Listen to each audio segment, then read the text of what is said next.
जय हिंद, नमस्कार। कैसे आप सभी लोग। Welcome to force defence academy. आप सभी लोगों को पता है कि फोर्स डिफेंस एकेडमी के इस चैनल पे लगातार नेवी एसएसआर के लिए, नेवी एमआर के लिए, आर्मी अग्निवीर के लिए लगातार जो प्रैक्टिस सीरीज चलाई जा रही है, चाहे वो साइंस की हो, चाहे बेटा वो रीजनिंग की हो, चाहे वो आपका मैथमेटिक्स की हो, जहाँ पर भी जिस चीज़ की ज़रूरत लग रही है वहाँ पर फ्री ऑफ कॉस्ट आपको मटेरियल प्रोवाइड कराया जा रहा है फोर्स डिफेंस एकेडमी के द्वारा।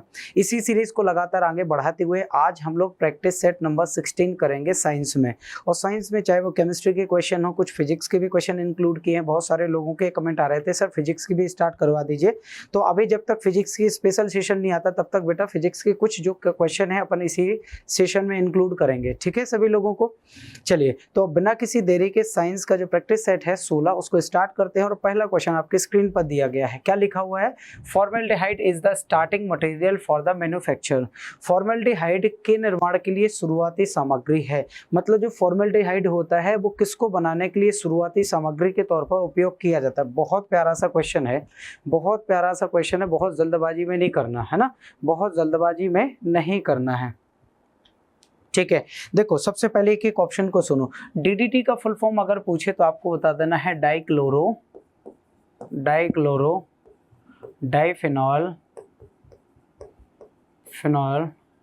ट्राइक्लोरोइथेन, ठीक है। और ये क्या है? एक प्रकार का इंसेक्टिसाइड है, कीटनाशक है। एक प्रकार का क्या है? ये इंसेक्टिसाइड है, यानी कि इंसेक्टिसाइड हिंदी में क्या बोलेंगे? कीटनाशक। और यहाँ पर बात की जा रही है प्लास्टिक की, क्योंकि फॉर्मेल्डिहाइड का जो शुरुआती उपयोग होता है वो प्लास्टिक बनाने में करते हैं, तो ये तो ऑप्शन में नहीं हो सकता। रेयॉन क्या होता है? एक सिंथेटिक फाइबर है, एक सिंथेटिक फाइबर है। जब आप पॉलीमर पढ़ोगे तो वहाँ पर रेयॉन आता है, तो इसको बोला जाता है संश्लेषित फाइबर। क्या बोलेंगे? सिंथेटिक फाइबर बोलेंगे, संश्लेषित फाइबर बोलेंगे। तो भैया इसको भी अपन ने क्या कर दिया? एलिमिनेट कर दिया, मतलब दो चीजें खत्म है। सर कैप्रोलैक्टम तो एक मोनोमर यूनिट है, 1 लाख इकाई है। किसकी? नायलॉन 6 की। जब आप नायलॉन 6 की मोनोमर यूनिट पढ़ोगे, नायलॉन 6 क्या होता है? पॉलीमर यानी बहुलक। और हर एक बहुलक की एक मोनोमर यूनिट होती है, मतलब 1 लाख इकाई होती है। तो अगर कभी पूछता है कि नायलॉन 6 की इकाई क्या होती है, बिल्कुल आप कैप्रोलैक्टम लगा के आएंगे बिना किसी झिझक के, झंझट के। चलिए अगले क्वेश्चन की ओर बढ़ेंगे। अगला क्वेश्चन देखो, carbohydrates are compound of. Carbohydrates किसका कंपाउंड है भाई? इसके अंदर कौन कौन से एलिमेंट को इंक्लूड किया जाता है? जल्दी से बताओ। कार्बोहाइड्रेट क्या है गुरुजी? ग्लूकोज ही तो कार्बोहाइड्रेट है। बोलो, बहुत बढ़िया बात बोली आपने। लेकिन ग्लूकोज के अंदर कौन कौन से एलिमेंट होते हैं? सर ग्लूकोज का फॉर्मूला लिख लीजिए, C6H12 और O6, इसी में पता चल जाएगा। Sir C stand for carbon, यानी कि कार्बन प्रेजेंट होता है।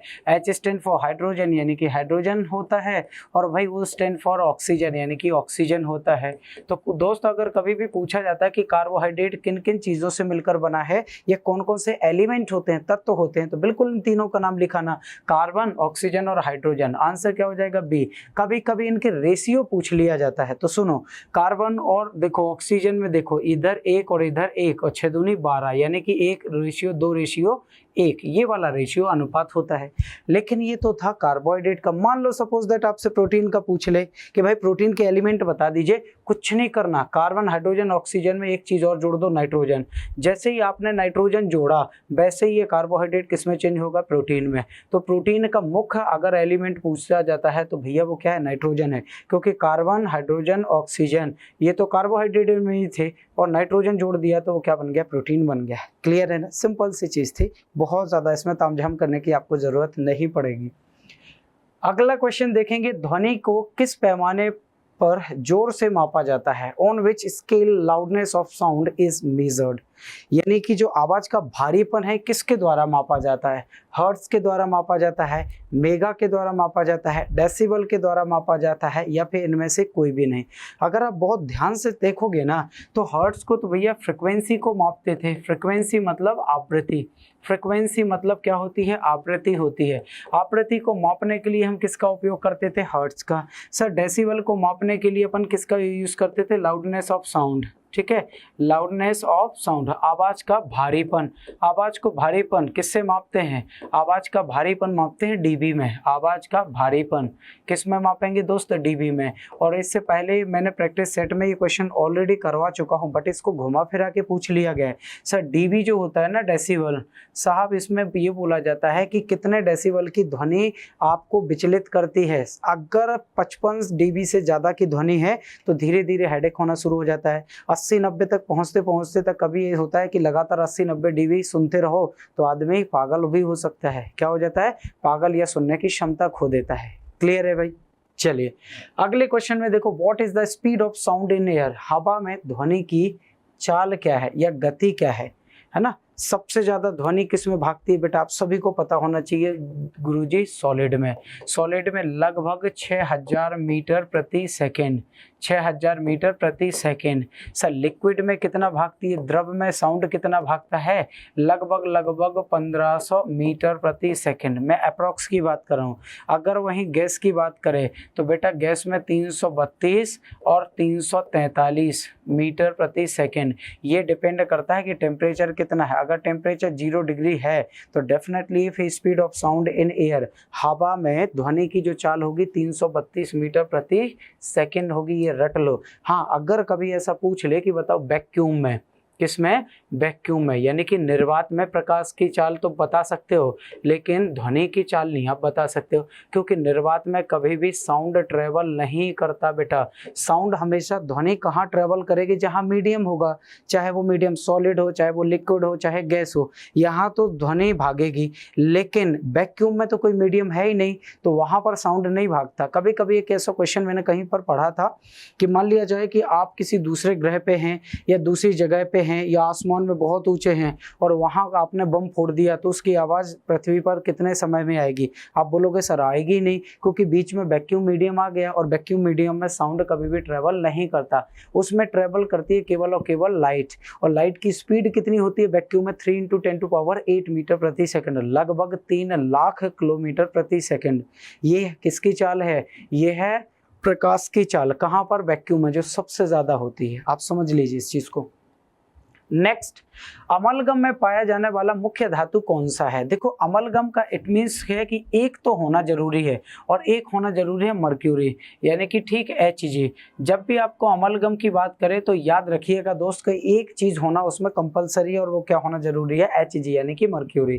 पारा। सर ब्रास क्या होता है? पीतल क्या है? कॉपर प्लस जिंक को मिला दो, कॉपर प्लस अगर जिंक को मिला दो तो अलॉयज बन जाती है, एक मिश्र धातु बन जाती है ब्रास। टिन का सिंबल क्या होता है? Sn होता है। अगर इसी टिन के साथ में कॉपर को मिला दूं तो मेरे भाई ब्रॉन्ज बन जाएगा, यानी कि कांस्य बन जाएगा। तो अगर आपसे पूछे कि कांसा किससे बनता है, तो भैया कांसा बनता है कॉपर प्लस टिन से मिला के, कॉपर प्लस टिन से, और कॉपर प्लस जिंक को मिला दो तो पीतल बन जाता है। आयरन तो ऑलरेडी पता है, आयरन का सिंबल Fe होता है। क्या होता है? Fe होता है। अगले क्वेश्चन पे चलेंगे। What is the chemical name of laughing gas? laughing gas का केमिकल नेम क्या है? पहला है nitric oxide, nitrous oxide, carbon monoxide और नन ऑफ दी। दोस्त ध्यान से सुनो, नाइट्रिक ऑक्साइड तो बिल्कुल नहीं होता, नाइट्रस ऑक्साइड होता है। क्या होता है? Nitrous oxide. कार्बन मोनोऑक्साइड क्या है? CO है। सर कार्बन मोनोऑक्साइड गैस के कितने नाम होते हैं गुरुजी? 3 नाम होते हैं। सर तीनों के नाम बता दीजिए। बिल्कुल तीनों के नाम। देखो पहला बोला जाता है सफोकेटिंग गैस, घुटन वाली गैस, है ना? क्या बोला जाएगा? सफोकेटिंग गैस, घुटन वाली गैस, पहला पॉइंट। नाउ सेकेंड, इसी को बोला जाता है स्वीट स्लीपिंग गैस, है ना? मीठी नींद सुलाने वाली gas, sweet sleeping gas. Hindi में क्या बोला जाता है? मीठी नींद सुलाने वाली गैस। अगला क्या बोला जाता है? Silent killer gas, silent killer gas, है ना? चुपके से मारने वाली गैस, साइलेंट किलर गैस। ये बात ध्यान से सुनना। और ये कार्बन मोनोऑक्साइड खून में सबसे ज्यादा घुलनशील होती है। अगला क्वेश्चन आ जाओ। What is the chemical formula of glucose? Glucose का केमिकल फॉर्मूला बता दो भाई। अगर ये 8वीं 7वीं क्लास के क्वेश्चन है, अगर ये भी नहीं आपसे बन रहे भाई, अभी तो बताया था C6H12 और O6। अच्छा ये H12 है दोस्तों, ध्यान से सुनना, H12 है ना? C6H12 और O6। बिल्कुल आंसर कौन सा हो जाएगा सर? ऑप्शन नंबर बी हो जाएगा। C6H12 और O6 रेशियो में पता है, कार्बन का 1, ऑक्सीजन का 1 और हाइड्रोजन के 2, है ना? अगर इनको आप क्या करोगे? सॉल्व करोगे तो 1:2:1 आएगा। आगे लिखा है निम्नलिखित में से कौन सा कार्बन का एक आवंटन है, आवंटन यानी कि एक अपर रूप है। विच of the following is an allotropes of carbon, carbon का इनमें से कौन सा एक अपर रूप है ना, कार्बन का फॉर्म बताना है। सर फ्लोरीन है, ग्रेनाइट है, हीरा है, या इनमें से कोई नहीं। बिल्कुल आप बताओगे सर फ्लोरीन तो बिल्कुल नहीं होता, ग्रेनाइट नहीं होता, ग्रेफाइट होता है, सर डायमंड होता है बिल्कुल। और कार्बन का सबसे शुद्धतम रूप पूछे कि भाई कार्बन का सबसे शुद्धतम रूप क्या होता है, प्योरेस्ट फॉर्म कौन सा है, तो आप बताओगे सर प्योरेस्ट फॉर्म, ठीक है, purest form of carbon, Hindi में कार्बन का सबसे शुद्धतम रूप, कार्बन का सबसे शुद्धतम रूप तो हीरा बोला जाएगा। कार्बन का सबसे शुद्धतम रूप, सबसे शुद्धतम रूप, तो कार्बन का सबसे शुद्धतम रूप किसे माना जाता है बेटा, डायमंड को माना जाता है पहला। हाँ, अगर पूछे संसार का सबसे हार्डेस्ट मटेरियल या पदार्थ कौन सा है, सबसे मजबूत, तो सबसे मजबूत भी किसे माना जाएगा, हीरा को ही माना जाता है। ये और आप ध्यान से सुने रहिएगा, बहुत प्यारा सा क्वेश्चन है। हीरे का कभी कभी मेल्टिंग पॉइंट पूछता है लगभग 4000 डिग्री सेल्सियस से ज़्यादा, इसका अगर मेल्टिंग पॉइंट पूछे तो मोर देन 4000 डिग्री सेल्सियस से ज़्यादा, ये बात ध्यान रखना।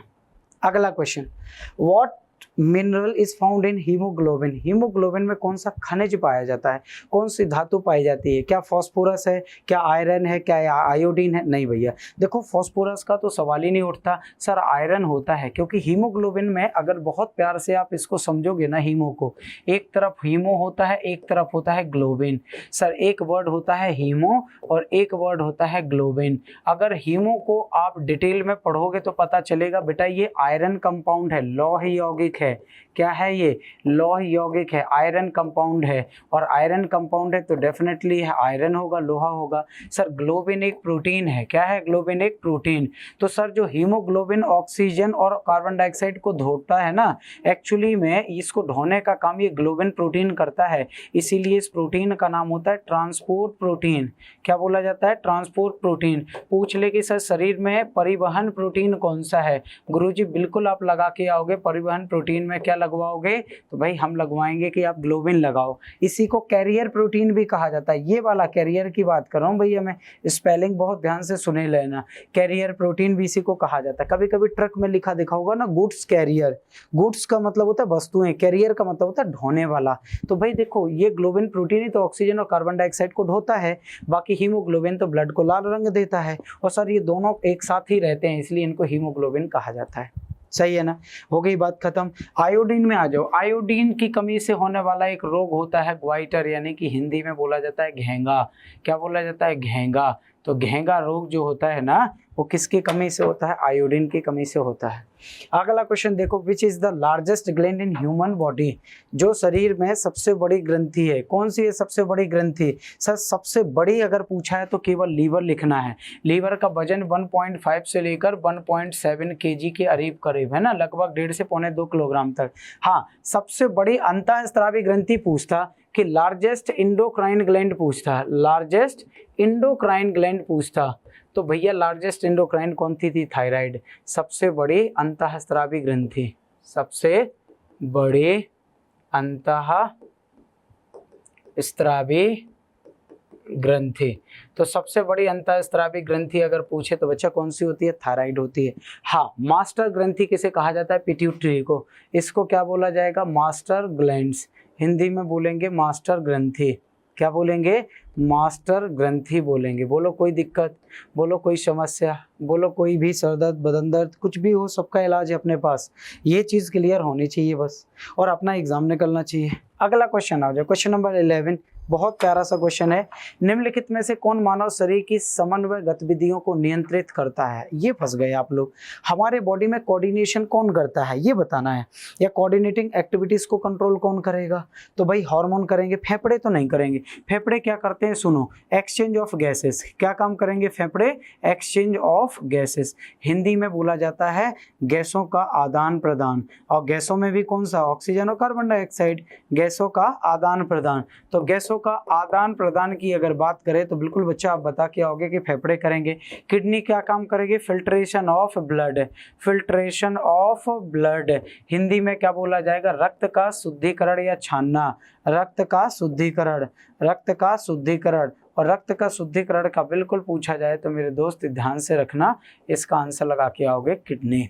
तो बचा क्या था? हार्मोन बचा था। हार्मोन एक केमिकल हैं जो आपके बॉडी में जितनी भी आप एक्टिविटीज कर रहे हो, आप गाली दे रहे हो, आपको गुस्सा आ रहा है, आपको प्यार आ रहा है, आप ना हंस रहे हो, गा रहे हो, रो रहे हो, सारी इमोशनल एक्टिविटीज, बॉडी की सारी क्रियाएं हार्मोन के द्वारा कंट्रोल होती हैं। और हार्मोन के द्वारा कंट्रोल होती है तो बॉडी में कोऑर्डिनेशन भी यही बनाएगा।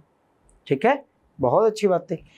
अगला क्वेश्चन देखो, sunlight produces vitamin R. Sunlight कौन सा विटामिन बनाएगा? धूप कौन सा विटामिन बनाएगा? सर विटामिन ई तो ऑयल्स वगैरह में होता है ना, सनफ्लावर ऑयल में, सनफ्लावर ऑयल या जितने भी वेजिटेबल है ना, सूरजमुखी का तेल हो गया, सूरजमुखी का तेल। अच्छा, और बाकी सब्जियों वाले जितने भी तेल होंगे उसमें विटामिन ई होगा। विटामिन ए सबसे ज़्यादा आप बोलोगे तो कॉड लीवर फिश में होता है, सर पपाया में होता है, बनाना में होता है, हालांकि बनाना ऑप्शन में आता ही नहीं है कभी, पपाया में आता है, गाजर में आता है, दूध में आता है, इनमें ज़रूरत है। विटामिन सी सबसे ज़्यादा आंवला में लिखना दोस्त, आंवला के बाद अपन लिखना नींबू, नींबू के बाद फिर लिखना है खट्टे फल, फिर क्या लिखना है? खट्टे फल। और विटामिन डी एक तो सनलाइट की प्रेजेंस में स्किन में बनता है। देखो ये चीज़ गलत है कि धूप में होता है, धूप में नहीं होता। हमारे स्किन में एक कोलेस्ट्रॉल है, कौन सा कोलेस्ट्रॉल? Dehydro cholesterol. उस डिहाइड्रो कोलेस्ट्रॉल से जैसे ही सनलाइट टकराती है, सूरज का प्रकाश टकराता है, तो ये किस में चेंज हो जाता है? कैल्सीफेरॉल में। और कैल्सीफेरॉल विटामिन डी का ही केमिकल नेम है। तो कहने का मतलब ये है कि सूरज के प्रकाश की उपस्थिति में हमारी त्वचा बनाती है। कौन बनाती है? त्वचा बनाती है विटामिन डी। अगला आ जाओ, निम्नलिखित में से कौन सा प्रोटीन का सबसे अच्छा स्रोत है? किस में सबसे ज्यादा प्रोटीन मिलेगा? बहुत अच्छे से करो, थोड़ा सा इस क्वेश्चन को करने की कोशिश करो कि सबसे अच्छा प्रोटीन आपको कहां पर मिलेगा। ठीक है सर, बीन में मिलेगा, मिल सकता है बट उतना नहीं मिलेगा। एप्पल का तो छोड़ ही दो, मैलिक एसिड है, घी में फैट है, तो ये तो हटा ही दो। अब बचा फिश बचा है, और क्या बचा है? बीन। तो फिश में लगभग 16 से 19% तक होता है। अकॉर्डिंग टू ऑप्शन आप फिश लगाओ, अकॉर्डिंग टू ऑप्शन आप फिश लगाओ। हाँ, इसकी जगह का अगर सोयाबीन लिखा होता तो सोयाबीन में होता 38 से लेकर 42% तक, बट यहाँ पर पूरा सोयाबीन नहीं लिखा, यहाँ पर पूरा सोयाबीन नहीं लिखा है, बीन लिखा है। आगे लिखा है plague is a disease spreaded by. Plague एक ऐसी बीमारी है जो फैलती है किसके द्वारा? सर फ्लाई, फ्लाई के द्वारा तो पोलियो फैलता है। जो हाउस फ्लाई होती है ना, हाउस फ्लाई, घरेलू मक्खी, हाउस फ्लाई हिंदी में क्या बोला जाता है? घरेलू मक्खी। घरेलू मक्खी से क्या फैलेगा? घरेलू मक्खी से फैलेगा दोस्त, ध्यान से सुनना, पोलियो। मॉस्किटो से क्या क्या फैल सकता है? आपको पता है, बुखार वगैरह होता है, मलेरिया होता है, डेंगू होता है, और एक और होता है हाथी पांव बीमारी होती है, क्यूलेक्स मॉस्किटो से होता है। ये सारे मॉस्किटो होते हैं उनको फैलाने के लिए। कुत्ते के काटने से हाइड्रोफोबिया यानी कि रेबीज होता है, हाइड्रोफोबिया है ना, हाइड्रोफोबिया यानी कि रेबीज। कौन होगा? रेबीज होगा। अरे बोलो भाई, क्लियर है सभी को? बचा क्या था? रेट, चूहा, चूहा हो गया और गिलहरी होगा, ये हमारा आंसर हो गया। तो प्लेग का दूसरा नाम पूछे कि भाई प्लेग का दूसरा नाम क्या होता है? ब्लैक डेथ, काली मौत। ब्लैक डेथ यानी कि काली मौत होता है, ये ध्यान से सुने रहिएगा। कभी कभी ये भी पूछा जाता है कि चलो ठीक है सर, हमने मान लिया आपकी बात की ये काली मौत है, लेकिन ये बताओ ये बैक्टीरिया वाली है कि वायरस वाली? बिल्कुल बैक्टीरिया वाली है। प्लेग किससे होता है? सर बैक्टीरिया से होता है। बैक्टीरिया का नाम क्या होता है? एयरसीना पेस्ट्रिस। बैक्टीरिया का नाम क्या है? एयरसीना पेस्ट्रिस है, एयरसीना पेस्ट्रिस है। बोलो कोई दिक्कत? किसी को कोई दिक्कत, कोई समस्या? चलो नेक्स्ट अगले क्वेश्चन में चलते हैं। Cell division take place by which of the following process. कोशिका विभाजन किन प्रोसेस के द्वारा होता है? हेट्रोसिस, फ्यूजन, माइटोसिस, और भाई साहब इनमें से कोई? बेटा माइटोसिस पढ़ा होगा ना, समसूत्री कोशिका विभाजन, इसी को बोला जाता है। ये ऑप्शन में ना होता तो मियोसिस होता। इसको हिंदी में बोला जाता है समसूत्री कोशिका विभाजन, समसूत्री कोशिका विभाजन। ये किस में होता है? हमारे शरीर की सोमेटिक सेल में। किस में? सोमेटिक सेल में। हिंदी में बोला जाता है कायक कोशिकाओं में। तो हमारे शरीर की कायक कोशिकाओं में कौन सा होता है? तो बताइएगा। हमारे शरीर की कायक कोशिकाओं में माइटोसिस होता है। हाँ, एक और टाइप होता है बच्चा मियोसिस। मियोसिस का मतलब होता है अर्धसूत्री कोशिका विभाजन, और अर्धसूत्री कोशिका विभाजन किन कोशिकाओं में होता है? रिप्रोडक्टिव सेल में। किसमें होगा? रिप्रोडक्टिव सेल में, हिंदी में प्रजनन कोशिकाएं। और प्रजनन कोशिकाएं दो ही होती हैं, कौन कौन सी? एक होता है स्पर्म यानी कि शुक्राणु, और एक होता है ओवम यानी कि अंडाणु। तो भाई ये हो गए शुक्राणु और ये हो गए बच्चा अंडाणु। इन दोनों में जो डिवीजन होगा वो होगा अर्धसूत्री, बाकी शरीर की जितनी भी सेल हैं सभी में होगा कौन सा? समसूत्री। Exactly. Next question, the medulla oblongata is a part of human. Medulla oblongata मानव शरीर का किसका भाग है? सर हृदय का तो बिल्कुल नहीं है, लीवर का भी नहीं है, सेक्स ऑर्गन भी नहीं है, बेटा क्या है? ब्रेन का है। मेडुला ऑब्लिंगेटा हो, पोन्स बेरोलाई हो, सेरिबेलम हो, सेरिब्रम हो, ठीक है, कॉर्पोरा क्वाड्रिजेमिना हो, हाइपोथैलेमस हो, ठीक है, ये सारे ब्रेन के ही पार्ट हैं, ये आपको पढ़ना पड़ेंगे। पार्ट के तो एटलीस्ट नाम याद ही रख लो। ब्रेन का सबसे बड़ा पार्ट सेरिब्रम होता है जो सोचने समझने इंटेलिजेंस पावर को बढ़ाता है, ठीक है, बहुत बढ़िया। आगे आ जाओ। The largest organ of human body is, मानव शरीर का सबसे बड़ा अंग क्या है? देखो सबसे बड़ा अंग तो पूछा है तो बिल्कुल आप क्या बताओगे? स्किन। ये है हमारे शरीर का सबसे बड़ा अंग, ये है हमारे शरीर की सबसे बड़ी ग्रंथि। क्या है? ग्रंथि। बेटा ब्रेन तो हो नहीं सकता, हार्ट भी नहीं हो सकता, ब्रेन भी नहीं हो सकता, हार्ट भी नहीं हो सकता, सिंपल सी चीज है। क्वेश्चन नंबर 18 में आओ। Root nodule are commonly found in, है ना, सुनो ध्यान से, ये है क्या? एक्चुअली में कुछ ऐसे पौधे होते हैं जिनकी जड़ों में, मान लीजिए कि ये जड़ें हैं, तो इन जड़ों के अंदर रूट नोड्यूल होते हैं। सर नोड्यूल क्या है? ऐसे टुकड़े, ऐसे आप गांठें जैसी पाई जाती हैं, इन्हीं गांठों को बोला जाता है रूट नोड्यूल। और ये रूट नोड्यूल बहुत इंपॉर्टेंट भी होते हैं, कई बार इनमें बीमारी फैलाने वाले ऑर्गेनिज्म भी होते हैं, जैसे आपने नीमोटोड का नाम सुना होगा, नीमोटोड होते हैं। हालांकि कुछ के लिए बहुत अच्छे होते हैं क्योंकि इनके अंदर कुछ ऐसे बैक्टीरिया हैं जो एटमॉस्फेयर से नाइट्रोजन को इधर से लाके प्लांट को अवेलेबल करा देते हैं, उनको नाइट्रोजन फिक्सेशन बैक्टीरिया कहा जाता है। और ऐसी फसलों में नाइट्रोजन एटमॉस्फेयर से आ जाता है तो इनको यूरिया देने की जरूरत नहीं है, क्योंकि यूरिया हम देते इसलिए हैं ताकि नाइट्रोजन मिले, और नाइट्रोजन तो वो एटमॉस्फेयर से ले रहे हैं। तो भैया ऐसे जो होता है वो होता है लेग्यूमिनेसी क्रॉप में, यानी कि दलहनी फसलों में। किस में हो जाएगा? दलहनी फसलों में। तो दलहनी फसलों में कभी भी यूरिया देने की जरूरत अपने को नहीं पड़ती है। आगे चलते हैं। The vitamin which is generally excreted by human in urine is, human vitamin जो आमतौर पर मूत्र में मानव द्वारा उत्सर्जित होता है, कौन सा विटामिन है जो हमारे बॉडी से यूरिन के द्वारा बॉडी से लगातार बाहर होता है? तो सुनो, जब भी आपसे विटामिन की बात करें कि सर जो विटामिन है ये कितने टाइप के हैं, बेटा विटामिन होते हैं दो टाइप के, एक होता है वसा में घुलनशील यानी फैट सॉल्यूबल, और एक होता है वाटर सॉल्यूबल। हिंदी में एक होता है वसा में घुलनशील, वसा में घुलनशील, और वसा में घुलनशील विटामिन जो है ना वो बॉडीज में हमेशा रहते हैं, और ये पानी में घुलनशील। और पानी में घुलनशील वाले विटामिन, पानी में घुलनशील वाले विटामिन क्या होते हैं सर? ये यूरिन के द्वारा बॉडी से बाहर निकल जाते हैं। देखो कौन कौन sir? Vitamin A, vitamin D, vitamin E और विटामिन के, ये चार विटामिन ऐसे हैं जो वसा में घुलनशील है, और वसा हमारे बॉडी में डिपॉजिट रहती है, जमा रहती है, तो ये विटामिन भी जमा रहते हैं। और पानी हमारे बॉडी से लगातार बाहर जाता है, तो एक विटामिन हो गया बी और एक हो गया विटामिन सी।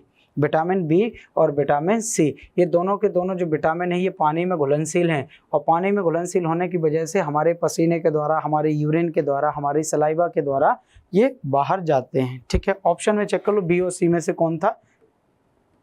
सर सी था। समझ गए बात को? तो विटामिन का भी देखो हर एक प्रैक्टिस सेट में इसके क्वेश्चन देखे जा रहे हैं, इसके क्वेश्चन देखे जा रहे हैं। अंतिम क्वेश्चन है आज का, the monomer of polythene is, polythene का मोनोमर क्या है?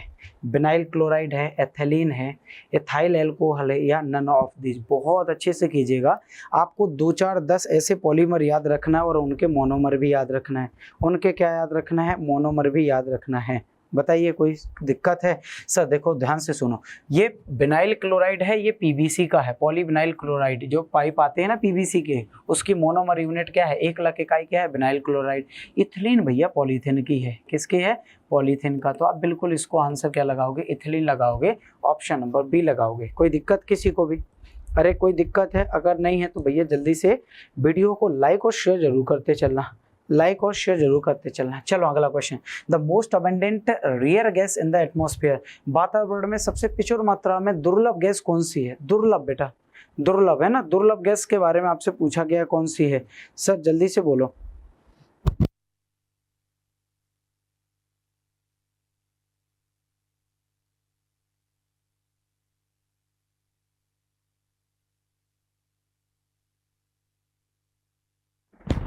दुर्लभ गैस, देखो ये तो हीलियम है, सबसे हल्की लाइटेस्ट नोबल गैस है। सबसे हल्की गैस कौन है? हीलियम। सर नियोन है नहीं, आर्गन है बेटा। कौन है? आर्गन। कौन सी? आर्गन। चले अगला question, the metal that is used as a catalyst in the hydrogenation of oil. हाँ, बहुत प्यारा क्वेश्चन है भाई। अगर इस क्वेश्चन की लैंग्वेज आप समझ पा रहे होंगे तो आपको समझ आ गया होगा कि सर जब भी हाइड्रोजनेशन, हाइड्रोजनीकरण की प्रोसेस होती है तो कौन सा एलिमेंट या कौन सी मेटल यूज़ कर जाती है कैटालिस्ट के फॉर्म पे? निकेल। देखो अगर मैं आपसे बोलूँ कि डालडा से मुझे तेल बनाना हो, क्या बनाना हो? डालडा से मुझे तेल बनाना हो, तो मैं क्या करूँगा? डालडा को गर्म कर दूंगा, तेल बन जाएगा। लेकिन अगर मुझे तेल से डालडा बनाना हो, और तेल को बोला जाता है अनसैचुरेटेड फैट और डालडा को बोला जाता है सैचुरेटेड फैट, तो कभी ऐसा लिखा आता है कि अनसैचुरेटेड फैट से सैचुरेटेड फैट बनाना हो। अनसैचुरेटेड फैट से बेटा सैचुरेटेड फैट बनाना हो तो अनसैचुरेटेड फैट में हाइड्रोजन गैस मिला के निकेल की प्रेजेंस में उसको गर्म कर देते हैं तो सैचुरेटेड फैट बन जाता है। अनसैचुरेटेड फैट को क्या बोला जाता है सर? इसका हिंदी थोड़ा सा देख लीजिएगा, शायद असंतृप्त वसा बोलते हैं। जब भी अनसैचुरेटेड फैट को क्या बोलते हैं? असंतृप्त वसा। और असंतृप्त वसा को संतृप्त वसा यानी डालडा में बदलने के लिए उसके साथ हाइड्रोजन गैस मिला के निकेल की प्रेजेंस में गर्म कर दो तो वो डालडा में चेंज हो जाता है। इसी को बोलते हैं हाइड्रोजनेशन। इसी को क्या बोला जाता है? हाइड्रोजनीकरण। और ये क्वेश्चन पूछा जा चुका है एनडीए में, हाइड्रोजनीकरण। एनडीए में बताओ, ये क्वेश्चन पूछा जा चुका है। अगला क्वेश्चन है द मोस्ट मेलाइबल मेटल। ऐसी कौन सी धातु है जो सबसे ज्यादा मेलाइबल है? मेलाइबल मतलब आप पीट पीट के चादर और पीट पीट के तार बना सकते हो। मैंने पढ़ाया था मेलाइबिलिटी एंड डक्टिलिटी, याद है? सोना। कौन सा है मेरे भाई? सोना, यानी कि ठीक गोल्ड। गोल्ड का सिंबल AU, आयरन का FE, सिल्वर का सर AG और प्लेटिनम का गुरुजी PT। हो गया, ये भी याद रख लीजिए। अगला क्वेश्चन है the gas used in the manufacture of वनस्पति फ्रॉम वेजिटेबल ऑयल इज। अब भी ये क्वेश्चन देखो पीछे निकल गया है कि वनस्पति बनाने के लिए, डालडा बनाने के लिए किस गैस का उपयोग करते हैं गुरुजी? हाइड्रोजन का। किसका उपयोग करेंगे गुरुजी? हाइड्रोजन का। आंसर क्या लगाओगे सर? Option number A। बताओ, किसी को कोई दिक्कत हो तो यहाँ तक बता दो। और ये है बेटा आज के 24 क्वेश्चन जो बहुत ही प्यारे, शानदार, जानदार, जबरदस्त क्वेश्चन थे। यकीन मानिए हर एक ऑब्जेक्ट को अपन ने तोड़ा है जितना पॉसिबल हो सकता है, जितना आपके लिए ज़रूरी है। होने को तो बहुत सारा एक्सप्लेनेशन है इनका।